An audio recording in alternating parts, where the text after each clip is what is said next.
Hello, I'm Locke Meredith. I'd like to invite you to join me on the next Legal Lines, where my special guest is Senator Elbert Guillory.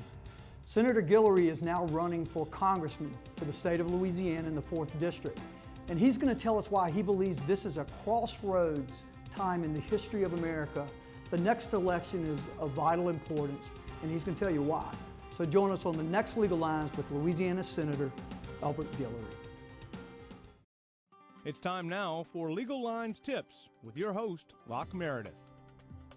Hello, I'm Locke Meredith, and I have a Legal Lines tip for you. Remember, knowledge is power. And I want you to know if you're injured, Louisiana law grants you a variety of claims to make sure you're fully compensated. It's generally chopped up into several categories, the first being general damages. That's going to compensate you for your mental and physical pain and suffering, your scarring, disability, functional limitations, your loss of enjoyment of life. Also, it will compensate your family, frankly, for your loss of affection. It's called loss of consortium claim. Next category is specific damages. Those would be, say, for example, past and future lost wages, past and future medical expenses. You also have a claim sometimes for what's called punishment damages or punitive damages, typically only available when you're injured by a drunk party. Finally, you're entitled to legal interest from the date you file your lawsuit until you're paid and court costs. So my Legal Lines tip to you from me, Locke Meredith, make sure you know what your claims are.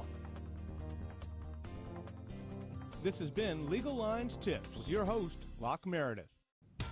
Hello, welcome to Legal Lines. I'm Locke Meredith, and I'm very pleased to have back on the show Senator Elbert Guillory.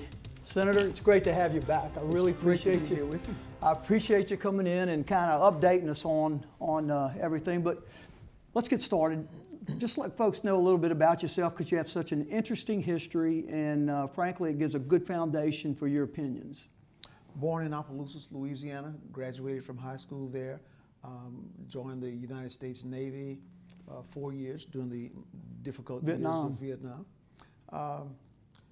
Graduated from Rutgers Law School and taught there for a while. Worked in about 8 state governments, generally at the cabinet or sub-cabinet level, including Seattle, Washington. And pretty much enforcing civil rights? Or? Yes, sir. Enforcing civil rights literally from Washington, D.C. to Seattle, Washington. That's right. And then back to Louisiana. I spent the last year, well, the first 15 years back home practicing law, and then just couldn't take it anymore. I had to, we had some really bad politicians in St. Landry Parish, absolute corruption, and so I ran for the House of Representatives and then for the Senate and won. You know, you left out a couple of very interesting details. Was arrested at what, age 15 for reading in a library? Yes. Tell the folks about that. At age 15, in the Deep South, black folk were not permitted to go to public libraries and check out books. I was a reader, an avid reader, still am, and I wanted to be able to read during the summer months. So one May morning, at the age of 15, I was a junior in high school, went down to the public library and presented a card, Dewey Decimal System filled out, and asked for a book. I don't remember the name of the book, but I do recall that it was a nervous morning. And they arrested you. Yes. We've come a long way, haven't we? Yes, we have. It's interesting, too. You were kicked out of school because you made a public comment regarding a United States senator. Yes, I originally, right after high school, went to Southern University. At 16, I was a freshman. At 17, I became the still all-time youngest editor-in-chief of the Southern University newspaper. At 18, I was expelled for writing illegal things like, if I fight your wars and pay your taxes, I'm not going to go around to the back door of the courthouse. And you did fight our wars, joined the Navy. Yes. During the Vietnam era, and served honorably. And that's why I joined. I did not have to go. I could have ducked and hidden like Clinton did, like Bush did, like a lot of other politicians did. I volunteered to go to the Navy because I wanted to be able to look America in the eye and say, I have served and I deserve first-class treatment. I'm going to be a first-class citizen and nothing less. And you've been a productive, contributing member of our society ever since. Thank you. It's the truth. It's been fun. Let's kind of shift gears a little bit, because you and I have talked privately based on your analysis of all that's going on in America, we are at a crossroads as a country. Yes, sir. Tell me what your thoughts are. If you look at, if you analyze where America is today from just about any perspective, from an economic perspective, from a political perspective, from an educational perspective, we are sliding down into the valley of history. And seems fast. Very fast. We have an opportunity to turn and go back up the hill. If we do not do that, and we slide on down into the valley, it's going to be curtains. Senator, do you believe that this election is we're at the edge of a cliff, and if we don't back away from the cliff, it's going to be too late? Absolutely. America cannot sustain 8 more years of the wild spending that we do. Agreed. $20 trillion of national debt. This president's last budget, presented to Congress just a couple of months ago, guarantees that we'll be at $30 trillion of debt in a decade. And we've collected the largest amount of taxes in history. Yes. This last period of time, almost $3 trillion, and still the government's spending more than it brings in. And there's no reining it in. And No. The budget doesn't say let's tighten our belts, let's begin to pay down the debt. Until we start to tighten our belts, pay down the debt, we will headlong into the debt. And in education, we now have a generation and a half, perhaps 2 generations of Americans who are undereducated. Right. Indoctrinated, I would say, also. Yes. Not able to read and write at the 7th grade level. Even people who graduate from high school, not able to read and write at the 7th grade level, not able to compute at the 7th grade level. So have no tools to really be productive in society. No. And a 3rd generation coming behind them. In 8 more years, we'll have 3 generations of undereducated Americans. And they'll represent a huge portion of our population, or a large portion. That is correct.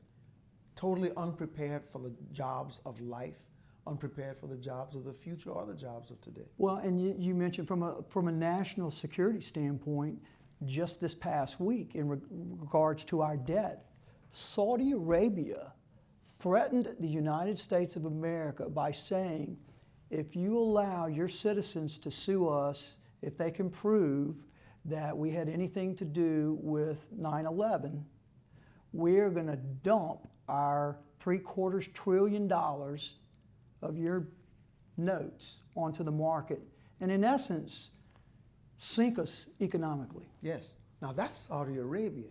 Who's supposed to be an ally? Our good friend, one of our 2 best Who friends. President Obama is visiting right now.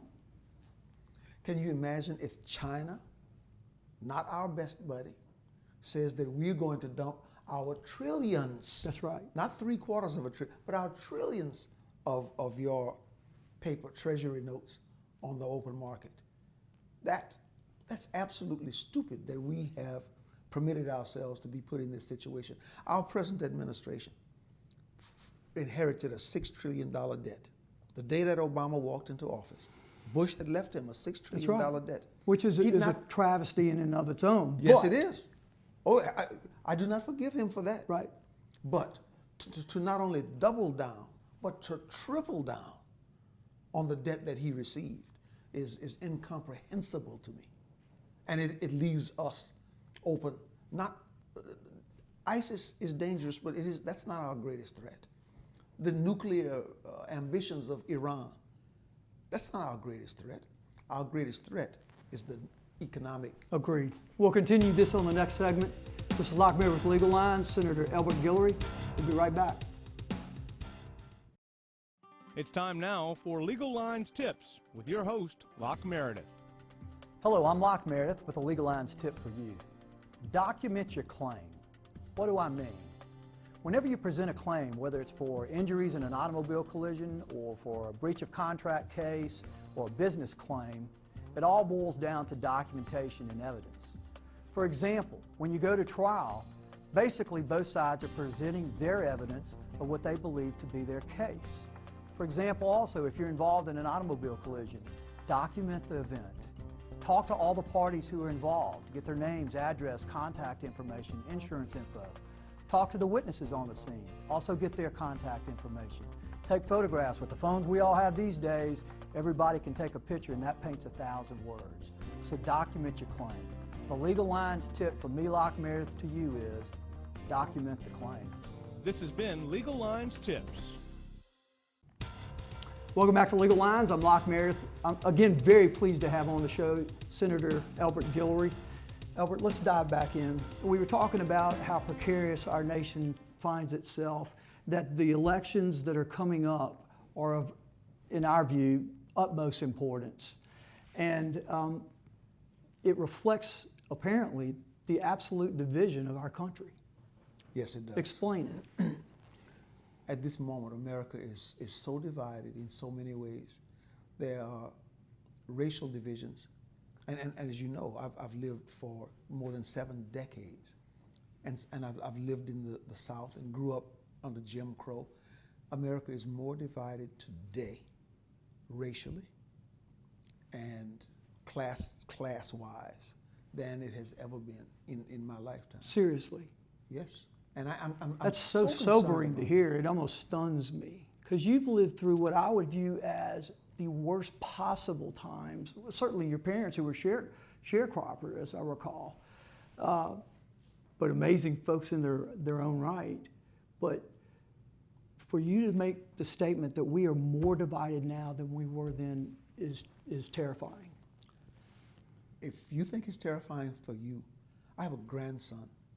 And I am absolutely terrified. He's 15 months old. I'm terrified about the world that he lives in today. And absolutely, I'm mortified about what he will have to face if we don't turn this mess around. Well, you're running for Louisiana Congressman, the 4th District. The election is in November. We also have the presidential election, and of course, numerous other national offices are being run in each state. Talk about the division that's reflected in the parties, the Democratic Party and their candidates and the Republican Party and their candidates. Again, having lived through many political elections, this one, I don't remember one being more divided. The Republicans are far to the right. The Democrats are far to the left. You can't get farther left than Bernie Sanders. I mean, Bernie he's an admitted socialist, communist, and his platform basically is we're going to have everything free, and who's going to pay for that? I mean, we're looking at $50 trillion of debt. Right. If we could get somebody to loan it to us. Yes. If we could get somebody to loan it to us. So, discuss in the context of the division how you see the people addressing this issue. Because right now, you have the people versus government, it seems to me. The government is now making decisions, Congress is making decisions, both parties' leaders are making decisions that are contrary to what their folks want them to do. So what do the people do? Because I've watched your videos, and you say people still have the power. What do they do? First thing that we have to do is put our divisions aside. We have to understand that we are... Say that again, Senator. That's a big one. We must put our divisions aside.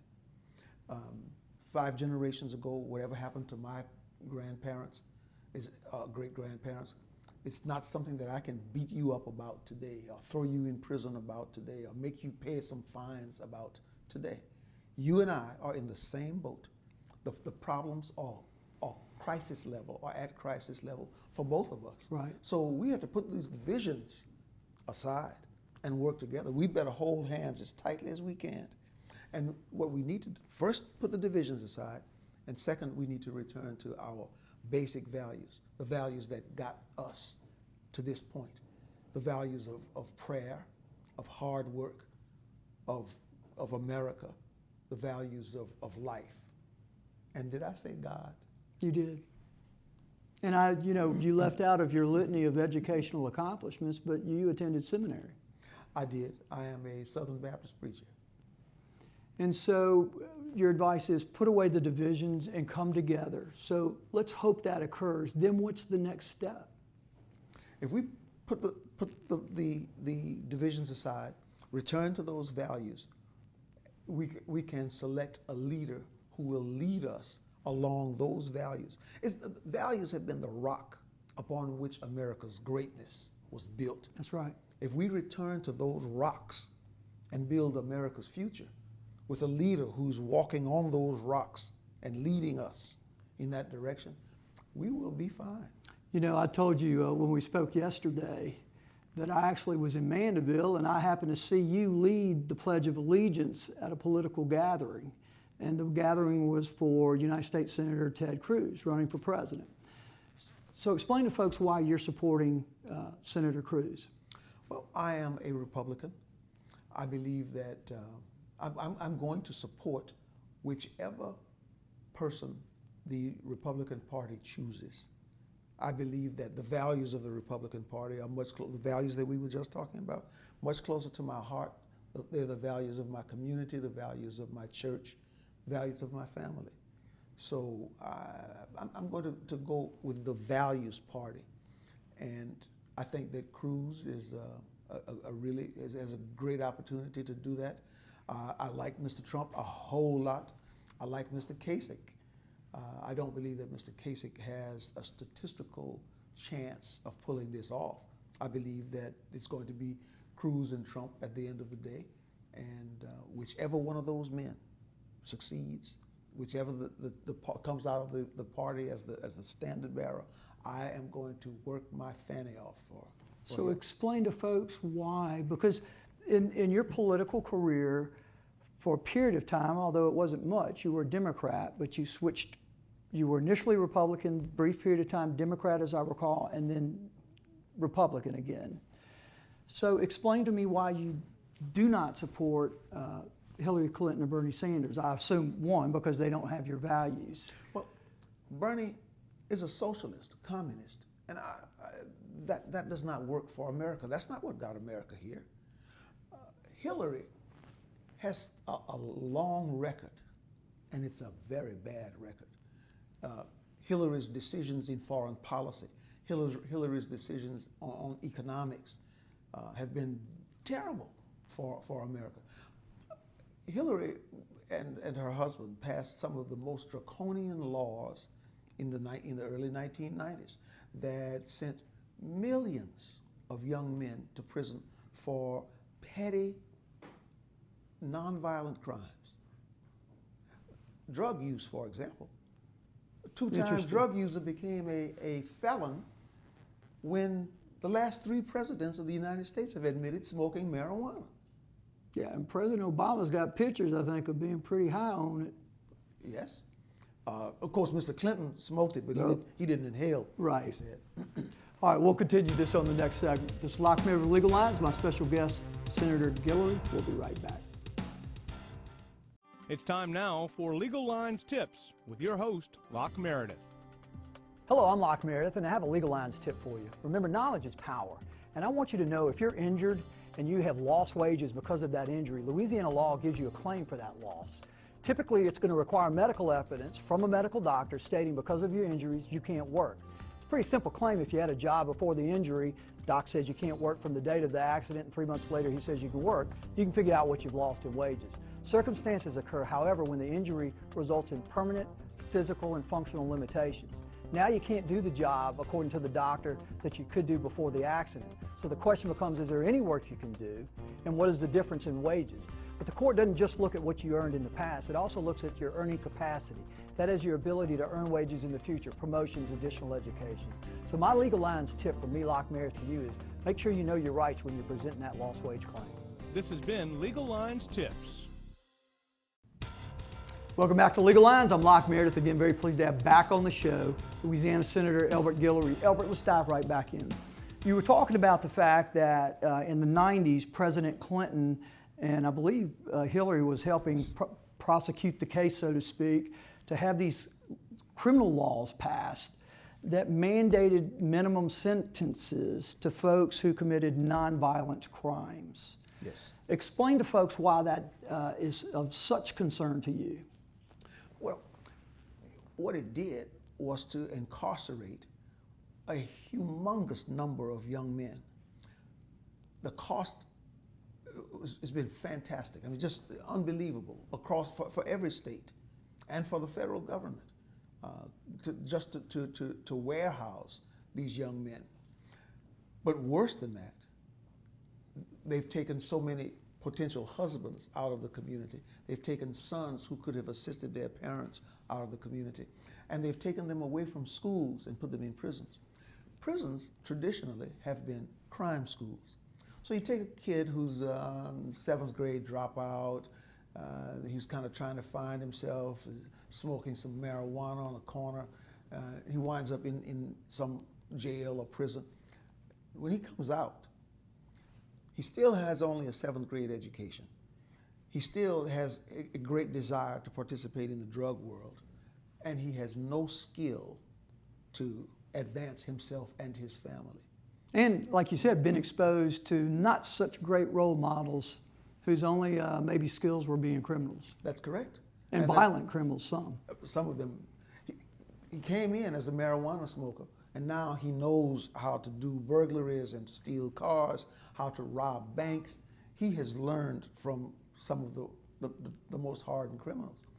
In '07 in Louisiana, we were among the first states in America to pass. A fellow named Guillory from Opelousas is the one who. I wonder who that was. Well, we passed a law that had a major impact on Louisiana's prison system.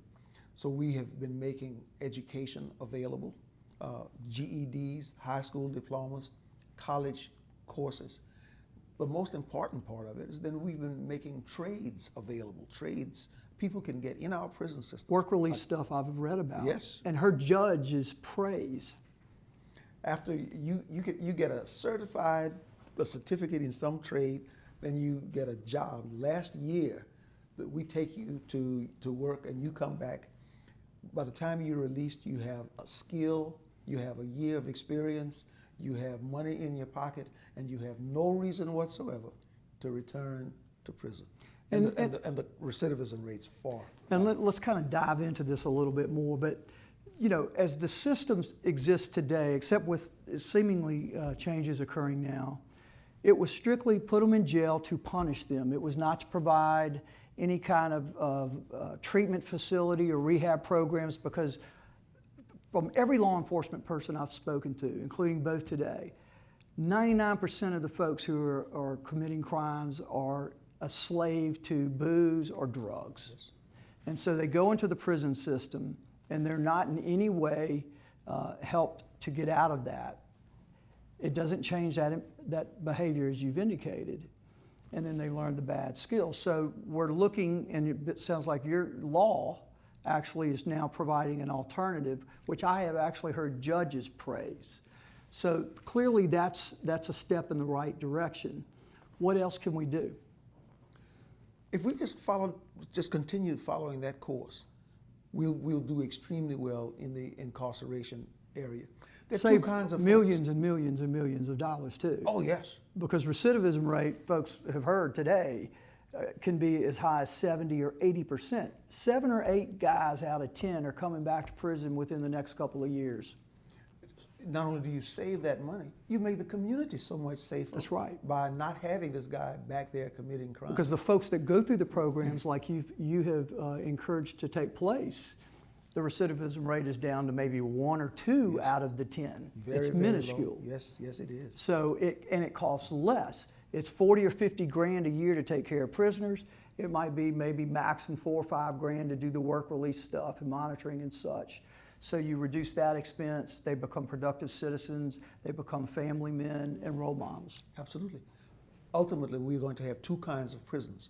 Rehabilitative institutions, which will take care of the vast majority of people, and those who have committed heinous crimes, who deserve, they're there to be punished. Not to sit in air conditioning during the warm summers, not to watch color TV all day or to work out with weights. They're there for punishment, hard labor. I'm talking about people who murder, aggravated rape, those kinds of people who are there for punishment, not for rehabilitation.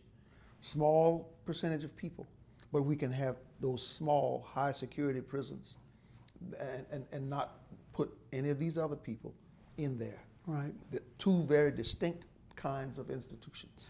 Let's talk about your political philosophy, because you are running for Congress for the 4th District, and I know in previous conversations with you that you believe in maximum individual freedom with as limited government as we need, but with that freedom comes what? Responsibility. Everyone sitting at the table, everyone pulling his or her own weight. That's the American way.